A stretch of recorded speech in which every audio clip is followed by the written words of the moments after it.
Hey everyone, it's Maury Curtis Dunbar here with Painted Studio in beautiful Brookfield, Illinois on a less than beautiful day. It's a little rainy out, but we need the rain because it's been very hot and very dry here. So I am not complaining about the weather. Don't get me wrong. And by the way, happy September 1st. We are now moving our way into autumn and the holidays are coming up right behind that. I know I just freaked out about half a dozen people just by saying that in 1 second. So, and the rest of you will follow up as soon as that registers.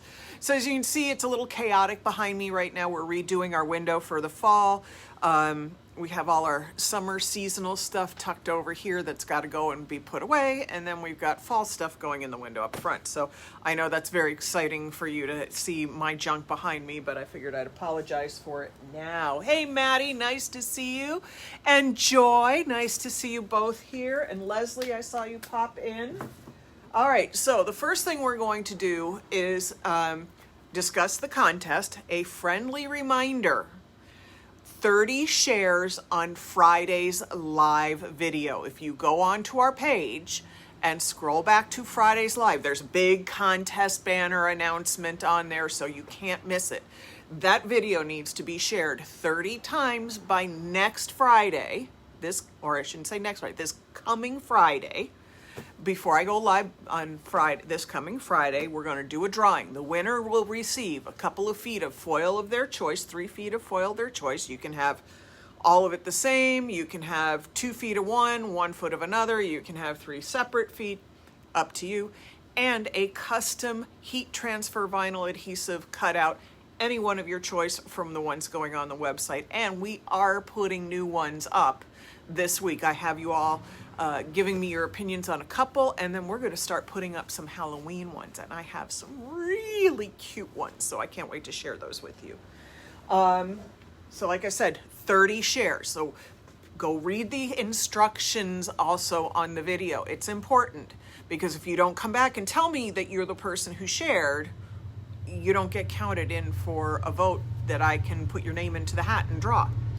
All right, next thing is we are going to open a brand new set of products that's coming out. Now, if you're familiar with Faux and LusterStone, you'll know that they make one of the most gorgeous metallic plasters that are all come in pre-tint colors, and you can mix them together. They have a terrific body to them, a wonderful shimmer, different consistency to the metallic paste that comes from Artsyville, which is also a fantastic product. Don't get me wrong. There is nothing wrong with either product.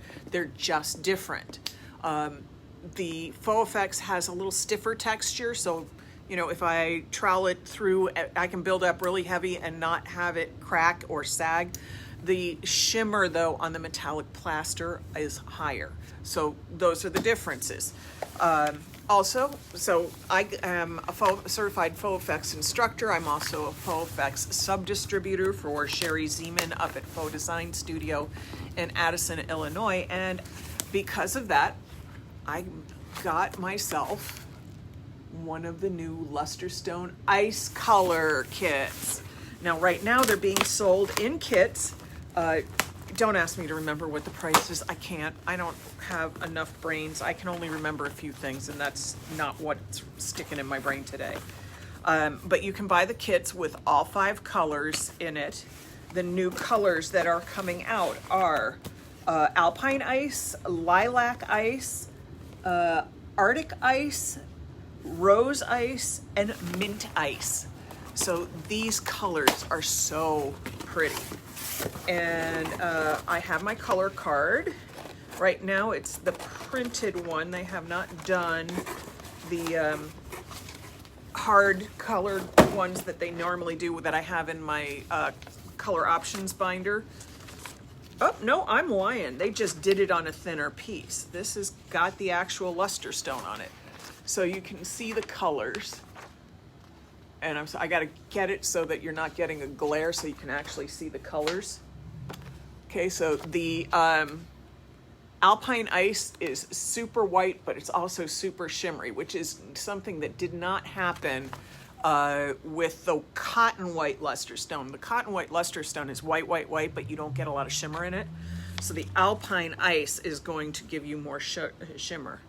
And so this is the lilac, this is the Arctic ice, this is the rose ice, and then this is the mint. And I know you're getting flash from it. That's because the lights up here are picking up on the metallic particles in this and making it a little hard to keep it from flashing as I show it to you. Now I'm going to put all of this stuff carefully aside. And the other thing that I got, and this one for some reason I can't remember the price on, these are $24.95. These are Faux brand new raking tools. You might have seen the posts about them. And they manufacture these left-handed or right-handed.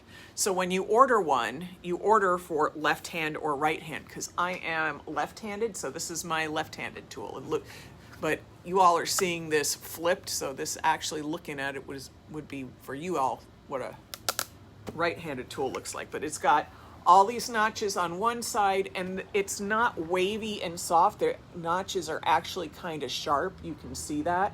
Look how cool that is. And even at the top. And on this side, you have a smooth edge, so that if you need to smooth something, you can still do that. And they make these directly at Faux Effects and put them together themselves. So they are in-house manufacturing these. There's no middleman. They are made in Fort Pierce, Florida. So, and if you call them at the right time, you might hear them slapping the handles onto the custom cut lucite. All right, I'm going to pull these containers out, and I opened my box upside down, so all my jars are upside down. So we're going to try all of these colors. We got mint ice, and these colors are light, very light, which is awesome because Faux Effects has been making some really fabulous dark colors, but they've needed a little lightening up on some stuff. So I'm very excited by this. This is the lilac ice. This is Arctic ice. And let me grab my box here so I can throw the box out of my way. This is the rose, and this is alpine. So I'm really, really excited to try some of these. And we have a couple of boards set up. Now, you are unboxing with me as I'm getting my hands on them. Obviously, they're brand new out of the box. You saw me cut it open. I haven't even tried this yet. I have watched the videos on how to use it. But I figured if you watch me where I struggle on some things, I might be able to make some mistakes and do it on camera that help everybody else out. And we'll go to work there. And as an homage to my friends at Faux Effects, my friend Martin, who designed the trowel and everything. This was from his school. It says, I got plastered and stoned at Faux Design Studio. It's been a long-standing joke in the industry. And when his studio closed, I was able to keep a couple of the aprons that I always wore while I was teaching. So I'm kind of thrilled to have those. Hey, Rachel, nice to see you. All right, we're going to turn the camera around. Let me get my easel in the picture here, and you might see my son popping his head in and out as I do these things, and I might have to adjust this because being left-handed, I need to be in a position to actually reach across the board. And let's see if I can get this where you all can see it. There we go. Sorry about this. Hey, Desiree, nice to see you. All right. So we've got this one on, and now our base color on here is the same material that if you watched the videos on the trowel, it is Faux Effects Set Coat. This in a metallic, this one happens to be metallic bright blue set coat that's on this board. And we're gonna play and trowel on a couple colors of the new LusterStones. And then, we'll see what happens. So I'm going to grab my jars from over here.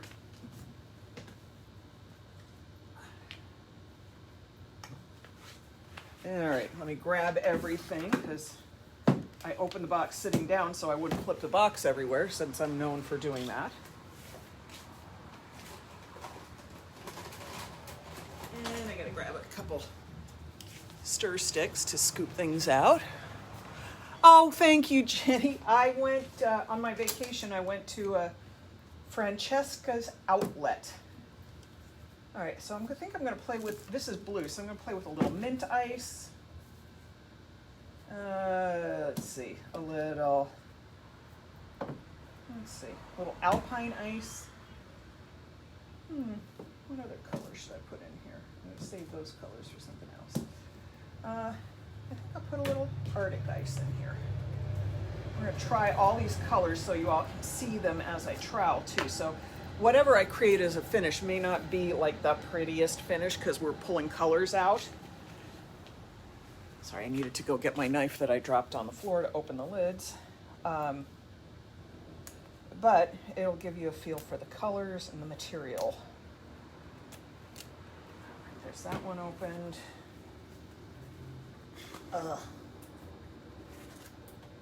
And this is kind of a big deal. Faux Effects does not normally sell products in 16-ounce jars, and if you look at it, it says sample on it, meaning that these are only being sold as kits. You cannot order the 16-ounce jars as separate things, but you can order quarts and gallons. So if you like these colors, you can order these from me. And there is a direct link to Faux Effects actually on the website, so if you go through that, it's the same as ordering from me. Oh, come on, it doesn't want to open. Hey, Lori, nice to see you.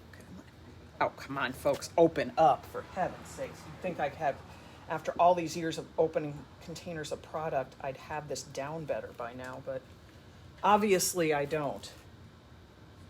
Now, the funny thing is the one other thing to know about LusterStone is it has some sheerness to it.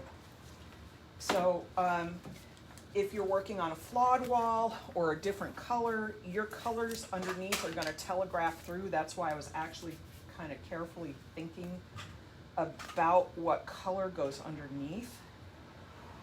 And while you're looking at it in the container, it doesn't look like there would be any translucency, but there actually is. All right, come on, open up. Oh, and the body behind me, there's my son.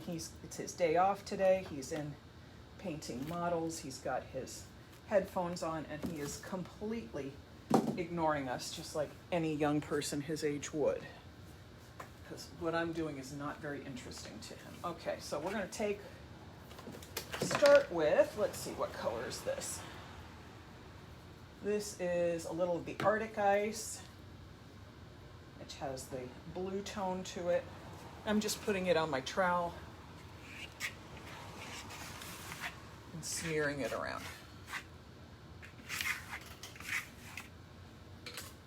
And then I'm going to just kind of dip in and take a bunch of colors and smear them all together, because then we're going to pull the raking trowel through it, and I have no idea how that's going to work. We're going to find out.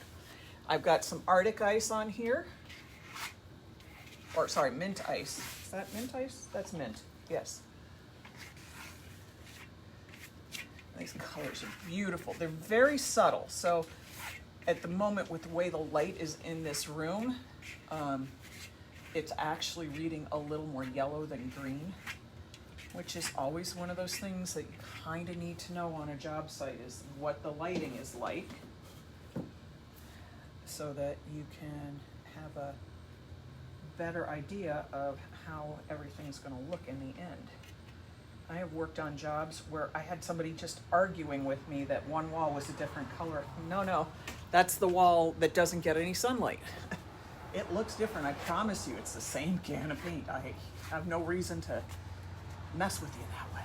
All right, so we've got a couple colors on here. We've got the Arctic ice. We've got the Arctic mint, and what's the other one? Arctic ice, Arctic mint, or ice, mint ice, and alpine ice.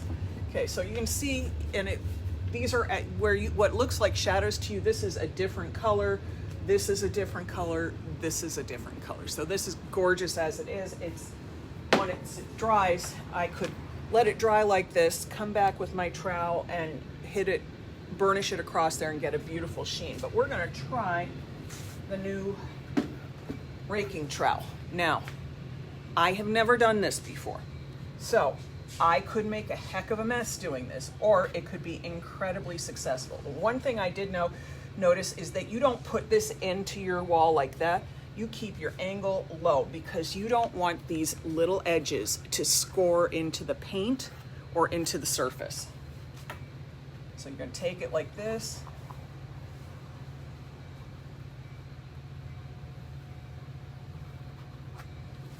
And you get that beautiful pattern. That's really, really lovely. Now I'm gonna take a tissue because I don't have a rag right here. And I'm wiping off my edge. And I can come back in.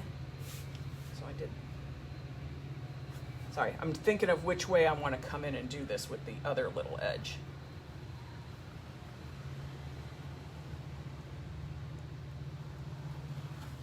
Now this is very high contrast here, but this is really coming in pretty. I really like this. And then I can still come back in up here. And again, I'm keeping the angle low. And up here, I'm keeping it even lower, so it's pulling off more. So you get different effects depending on how high, how flat. And as you can see, the curves down here are much subtler than the curves here. So you get much more detail here and much more spread out here because I used this base, but it's still really cool. I really like that. All right, we're gonna work on a slightly different board. I'm gonna let this one sit and dry because I wanna see how this product dries, and we'll look at that again tomorrow. I could even backfill this once it's dry and have a very gorgeous, very subtle look, which that might be what I'll end up doing tomorrow. And LusterStone colors are intermixable, so that if you want to create a third color, out of two colors, you can completely do that. It's absolutely compatible that way. It's basically like mixing two of the same brand of paint, other than just putting it in different colors. All right, so this one, here we go. This has actually got LusterStone already on it. This color is called, believe it or not, it's called Orchid Ice. It's not part of the original this ice collection. Orchid Ice is an original Faux Effects color. It's been around for years. Sorry, I'm looking for tape. Here we go. But I thought if I'm playing with the ice collection, I might as well just really do all ice, all day, all ice. And the reason I'm doing all this tape is because I can over trowel, and I just cleaned my easel, so I'm trying to keep my work surface a little cleaner. Now, obviously, if you looked at the videos and stuff, you saw the demos being done with similar color base and LusterStone. I'm doing high contrast so that you all can see it better. It would be absolutely stunning in tone on tones.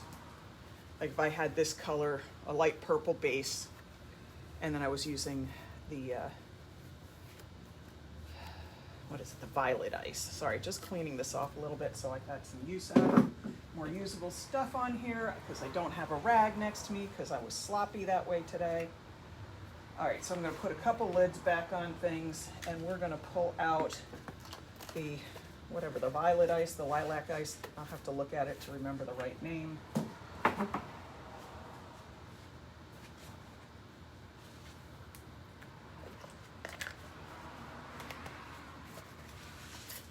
Put the lids on it before I do something dumb and sit on it. Okay, it is lilac ice. And let's open that up.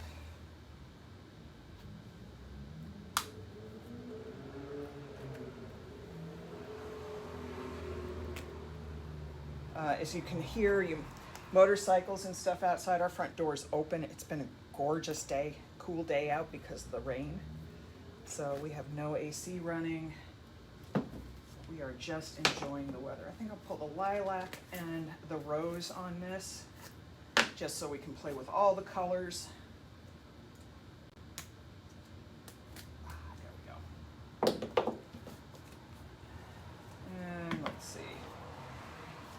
This is the lilac ice, which has a delicate lilac tone to it, just like the name says. This is a bad board that I did for something else, and I just troweled a whole bunch of LusterStone over it today, so we're going to see how this goes.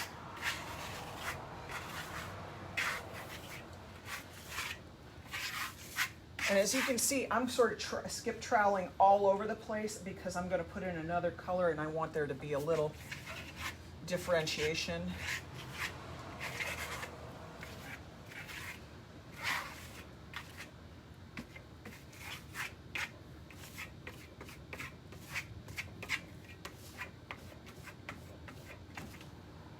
Oh, I just stuck it on my face, but the lilac has a little bit of an odor, not a bad one, but it's the first one I've ever noticed that had any kind of fragrance to it, so that's something to pay attention to. Okay, let's get some of the rose in. And this rose, I know that they probably used red pigments, but it actually has sort of a peachy cast to it. Not quite as pink as I would have thought. A little bit of peach to it. So, but it's beautiful.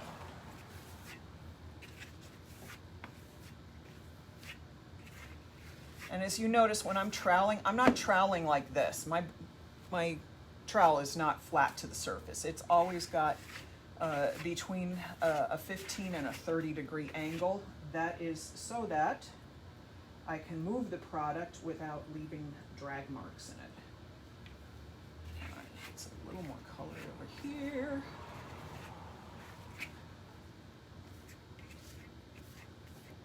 And I just want to get the whole board covered. Just working it into the skipping spots. And there was a lot of weird texture on this board, so, you know, I have no idea what was going to happen when I started troweling on LusterStone because it was bad. I don't remember what I did to this board. I looked at it and tried to think, what was my thought when I started this mess? And you know what? I still don't know.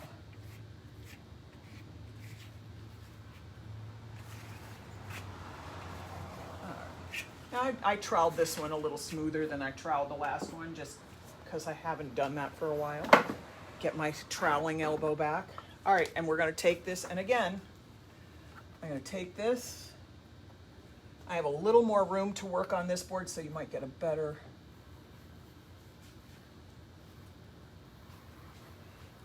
Okay, this is pretty cool because how much pressure I put on it and how deep the angle is, right here, I'm a little shallower than I am over here, will determine exactly how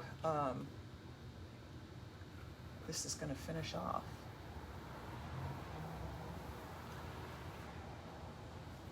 And if I decide that right there, I thought, oh God, that's awfully sharp right there, I can come back in with my trowel and just knock it down a little bit.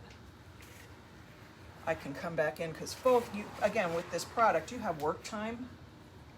So I can come back in if I don't like any of it. I can come back in, smooth it out.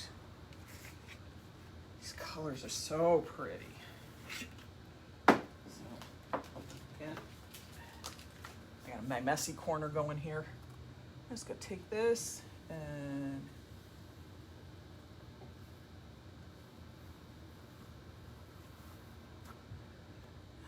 come back in.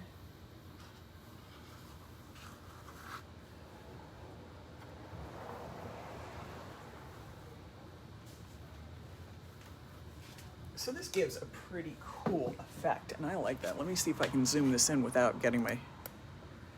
No, I don't think you want to see my son. He's a sweetheart, but You don't need to see that. So you can see right in here, some of this is deeper right there. Some of it's lighter here.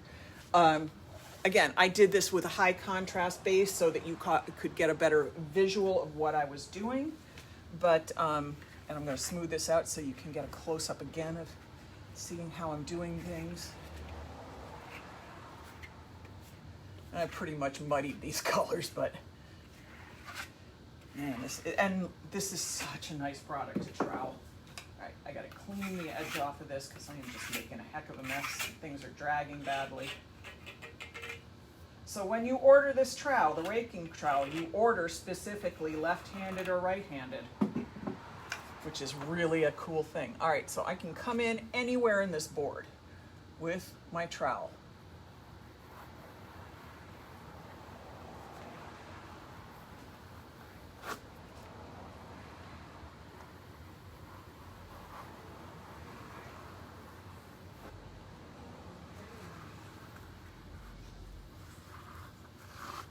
So you get some really nice, I love this too. This is very cool.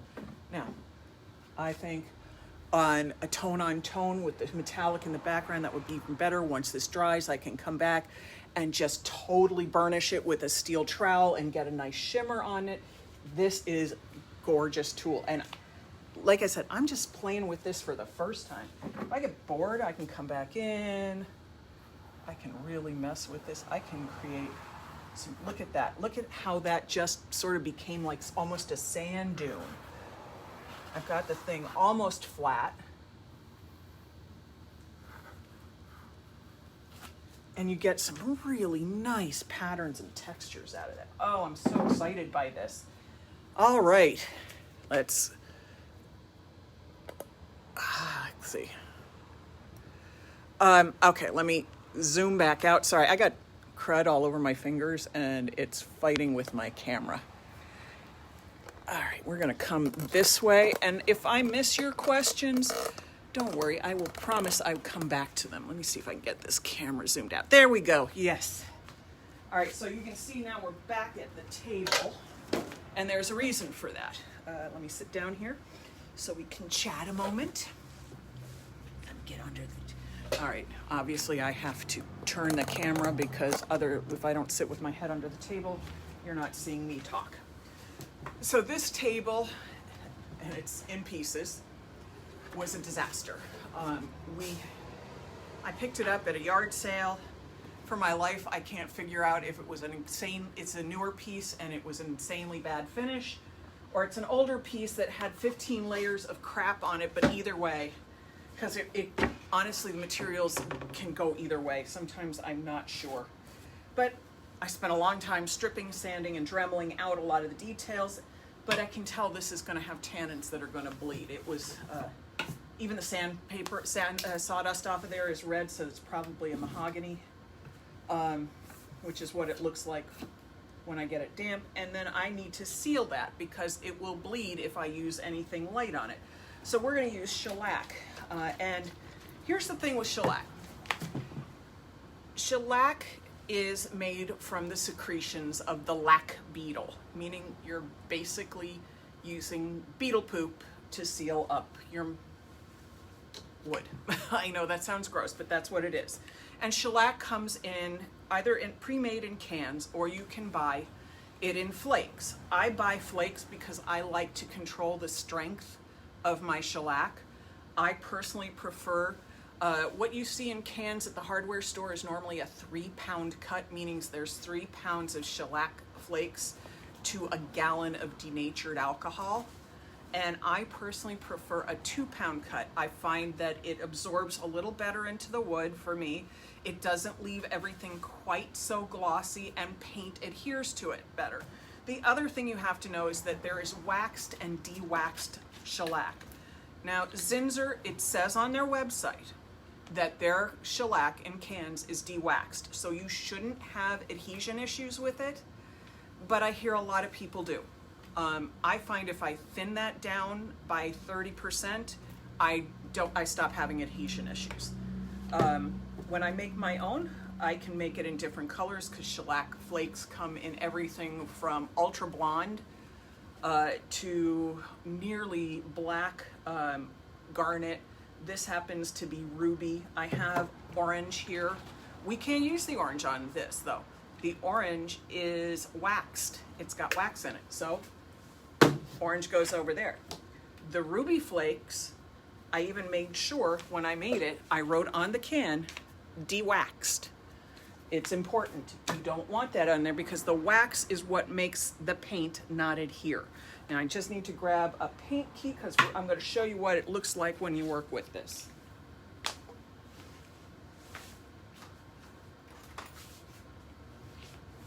Okay, sorry, ducking in front, you get in the back of my head. All right, and I don't make up a lot at any one time. I try not to make up more than this because you don't want to make up more than you're going to use in about a couple months' time.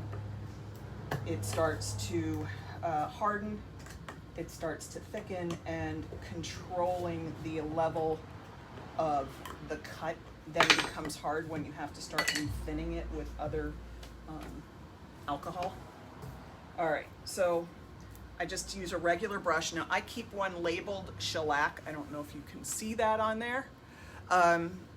And shellac's solvent is alcohol. So if you spill this, it doesn't clean with water.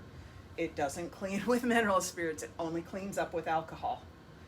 Now, if you look at my brush, you can see that that's not what you normally think of as shellac. That's because this is ruby shellac and it's deeper.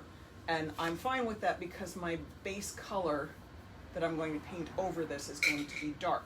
But there will be light accents that I don't want to have any tannin bleed coming through.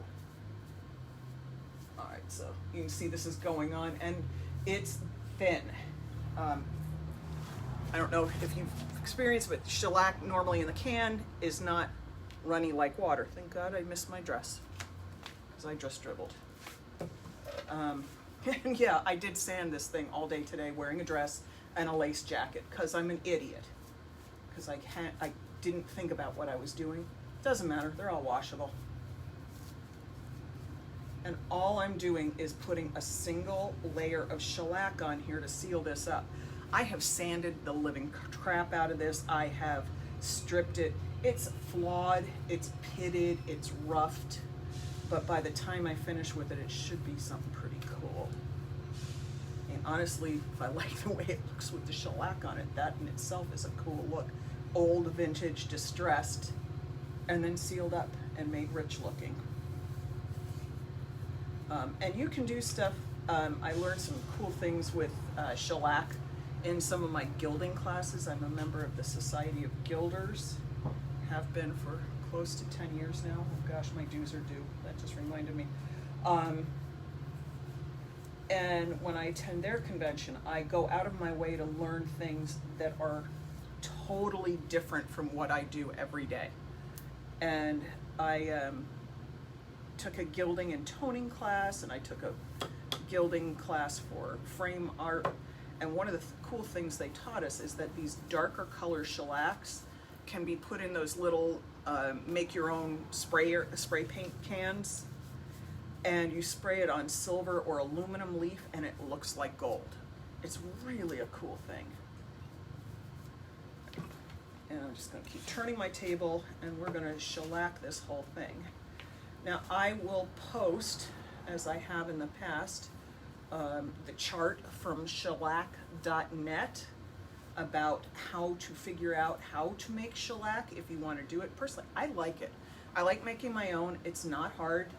I never have more than I need, so the can's never going bad or getting thick and icky. And I can make it on a whim.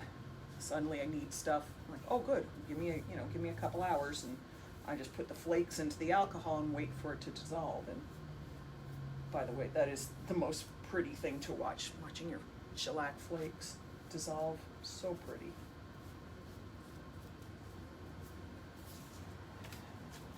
And I'm just going to keep turning this. And I know I'm sitting at a weird angle for painting so that I don't have to go spraddle on the table in a dress. So I just keep turning the table for wherever it reaches, I can reach while I'm sitting here, trying to be ever so ladylike. My mother would be so proud. She'd be shocked that I was painting a dress. I used to, when I was still doing walls and stuff, I'd show up, we'd be doing jobs in her town. I did a lot of work all over the country for a lot of years. And I'd go into New York and do work in New York and New Jersey and Connecticut and stuff like that. And I'd come and stay with my mother. Sounds perfectly reasonable. There was always a fashion critique over my paint clothes. Can't you look nicer? Mom, I'm painting.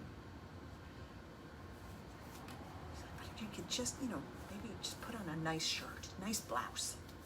No. So then she started taking pride in telling all of her friends that when I went to work in the morning, and she really liked telling them this, that I looked like an accident that already happened. She thought that was the funniest thing. She just liked it because I then come do, every time I did a job for somebody else, I was also doing something for her. She had murals of her dogs all over her house, specialty finishes that I did for nobody else but her, things I created just for her house. So she loved that. Fortunately, I have pictures of it all because unfortunately the house was sold about 5 years ago, 4.5 years ago. And so the things I did for her are pretty much no more. But that's okay. It's time for somebody else to do something new with those walls. Now, you see this top, even on this table, it spins. The lid is supposed to be hinged. This thing spins. I've had this table for a year, and I have really never once looked at it hard enough to figure out how to put it together properly to fix it. I figure I'm just going to paint it. If I can't get it to put together properly, I'll nail the sucker together. But considering all the years of fixing the weird stuff I've fixed, I'll be able to fix it. I'll have it working just fine. But the fact that it's on a hinge makes it really, and on a swivel makes it very, very easy for me to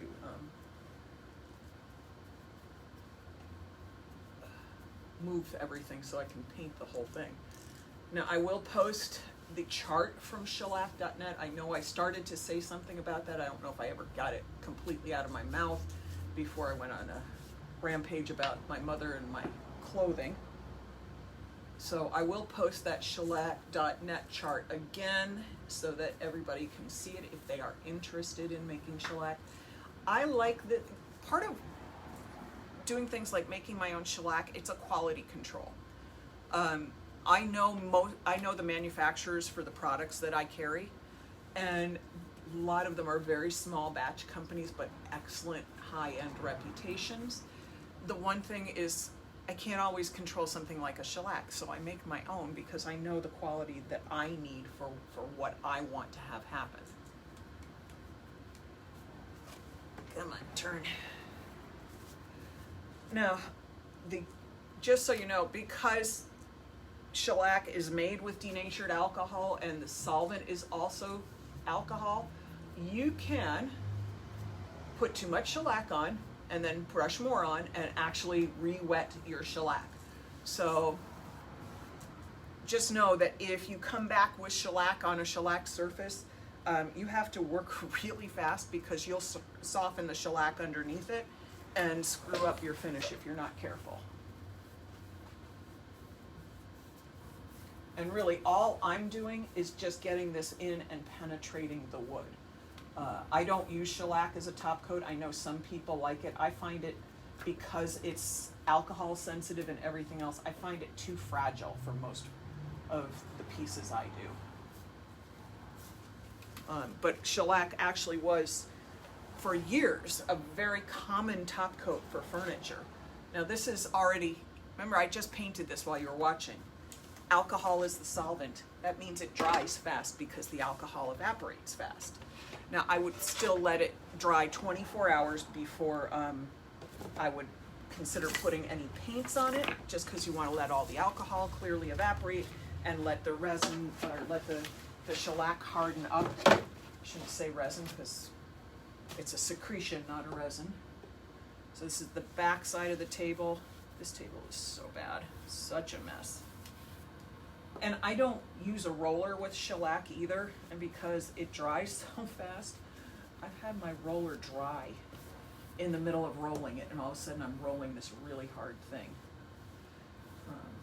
This table has been wiped down like 3 or 4 times already with both water and Swiffers to remove all the dust, and I swear it's just, it must be all over the studio from all the sanding, because it just keeps settling back down on everything.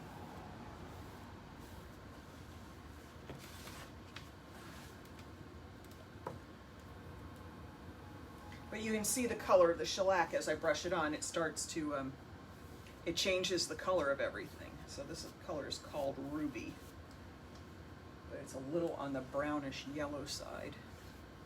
I think when you look at it as a solid, it has sort of a hint of red to it. Now I can see some of you are posting questions, but I don't have my iPad in front of me, and quite frankly, that's way too far away for me to read. An iPhone does not put letters big enough on Facebook Lives for me to be actually able to see what you're reading. I have a feeling it could be Michael Gilbert on there, who is a very, very gifted gilder, telling me what I'm screwing up with my shellac, because Michael has taught me many great lessons. He actually has terrific information on making your own gesso and all that kind of stuff. He works with a lot of things like gum arabic and gelatins and powder pigments and all kinds of stuff, and just beautiful gilding. He makes frames that are so beautiful.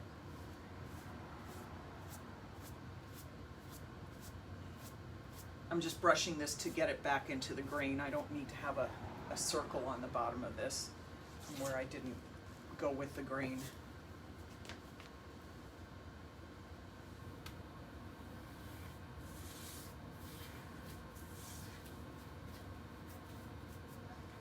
And once I've sealed this off, I can go over it with both water-based products or oil-based products, because I've now sealed the surface. I shouldn't have any old stains or tannins bleed through. Generally, I think you all have watched me long enough to know, generally, I do not go down to bare wood, because it's a pain. And if the paint and the stains are stable, there's no reason to remove them. All you're doing is creating more work. If I can seal them up, if I've already got a stable finish on a piece, and I can seal it up and use that as a stable bond to the wood, I don't need to strip it down to everything.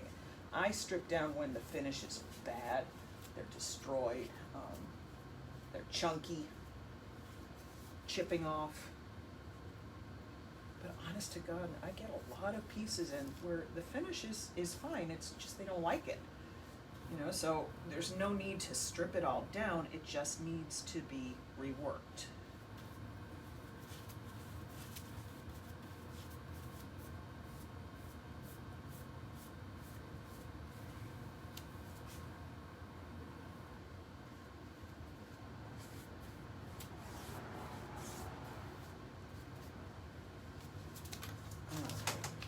Almost done here. I have another one of these stabilizer bars over under the easel, but I won't make you sit here and watch me do that one. I'm just going to finish the tabletop, and we're going to be doing all kinds of stuff here.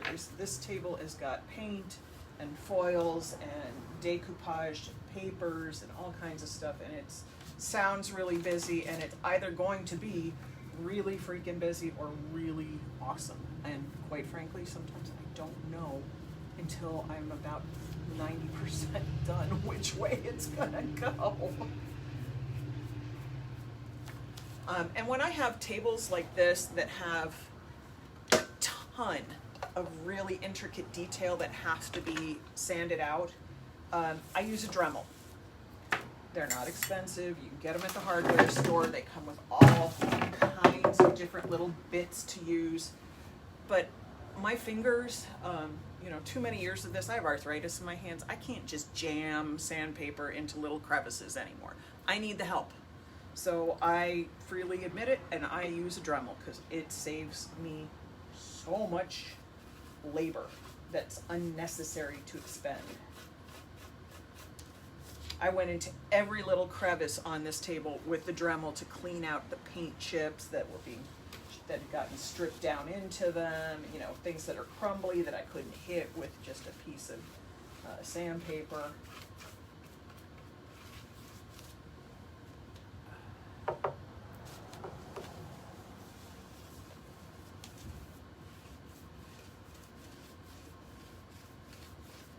Now, when a table like this is in this state, when you're stripped down to the wood, it's fragile.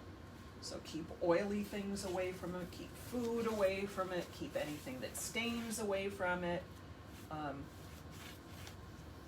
I'm all about, you know, if I've got it stripped, if I can, I want it sealed up as fast as possible because I don't want to have all my hard work ruined. You get, I've had, oh God, I stripped a dining table and somebody spilled salad dressing on it that night. They weren't eating on it, they took the container into someplace else, they tripped, salad dressing all over the table.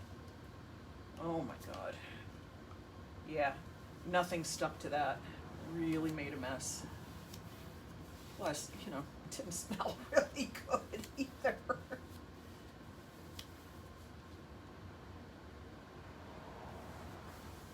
So the thing is, when you get a piece of furniture that you've had to like just kill yourself to strip and it's already kind of beat up, you need to design the finish to work with what you got. I mean, this is not, I'm not I can refinish furniture. I am not a furniture refinisher. I am a furniture renewer, meaning I give it a new look, a new life. I do something different with it, as opposed to fine furniture refinishers who restore antiques and that sort of thing. I have some of that knowledge. It's, you know, that's crazy stuff too, let me tell you. They work in chemicals that could make your eyebrows peel off. But I have learned a lot from refinishers about good things and bad things, and then I take what I need and use it where I need it. I don't know about you, but I like to learn new things. I never want to get to the point in my life where I think I know all I need to know, because, boy, how boring would that be? I like learning new things all the time. I like challenging myself to do stuff I haven't done, like I was doing today with the LusterStone Ice Ice Collection in front of an audience, because I got to learn things, and I don't mind having people see where I struggle, because maybe somebody's got a better idea than I did. All right, so that's all brushed on. It's a little streaky. I don't care. Why? Because this is far from the final layer on this. Now this brush has to be cleaned in alcohol. And the cool thing is, because I've done this, if I forget to put this in alcohol before I leave and it dries hard, I can stick it in the alcohol, because alcohol is shellac solvent. Stick it in the alcohol tomorrow and it'll be just fine. Now let's see if I can find the lid to this can. And put it on there. And I think we're about done for the day. Now, let me come over here. Any alcohol. Cassie, generally, the recommended solvent for shellac is denatured alcohol, not isopropyl alcohol. It's the matter of the size of the molecules in the alcohol, and denatured's a little smaller. So I'm going to come this way because it's a rough back day. So I'm going to come sit in a chair. I'll scroll through the questions. Just give me a second. And I know, I'm sorry, you got to look up at my nose. All right, now I can actually see this. Yeah, so Cassie, it's denatured alcohol, really. But I don't know, I've done a lot of gilding that they said was always denatured alcohol, and I've used isopropyl, had no problems, but I'm going to give you what I'm told. If you want to experiment with 99% or 91% isopropyl, feel free to do that with it. I would not go with the 70. It's not going to be enough. There's going to be too much water in there. All right. What do I thin it with? Again, denatured alcohol. Let's see.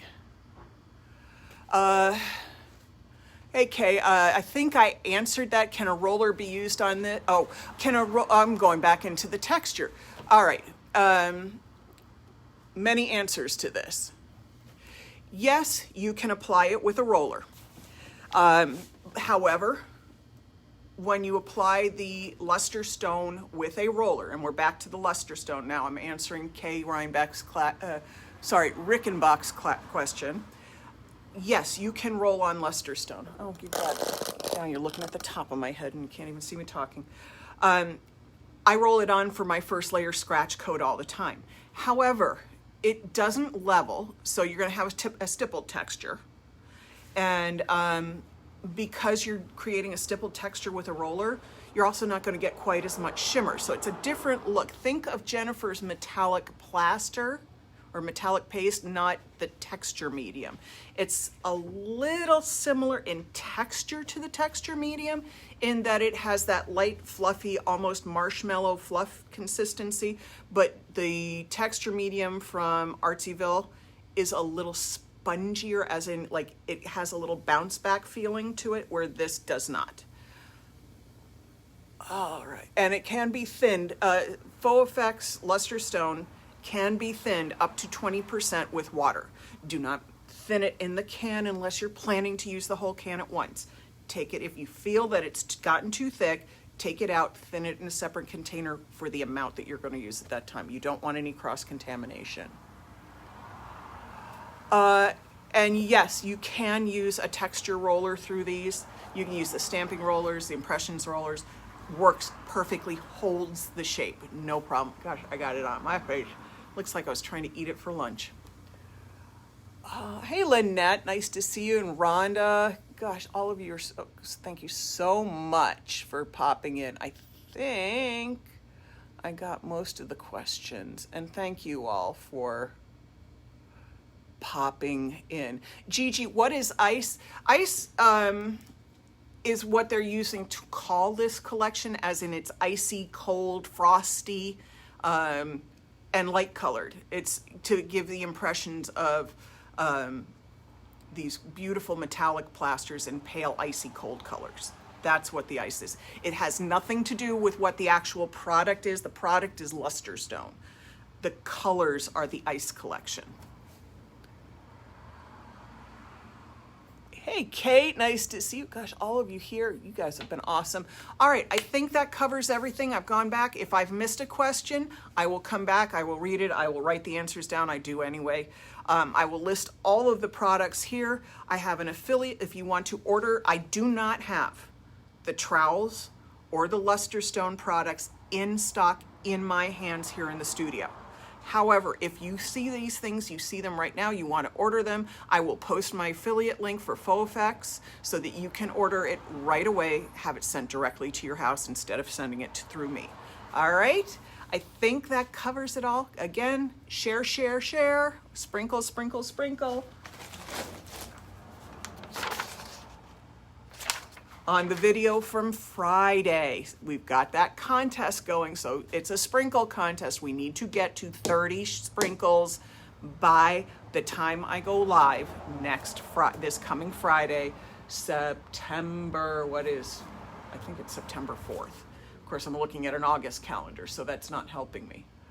That's July, yes, Friday, September 4th. So, go sprinkle Friday's video, come back and post underneath the video that you've sprinkled, and each time you do that, you will be entered to win 3 feet of foil, colors of your choice, and a heat transfer vinyl adhesive pre-cut design of your choice. All right, everybody, have a good evening. I'll talk to you soon. Bye-bye.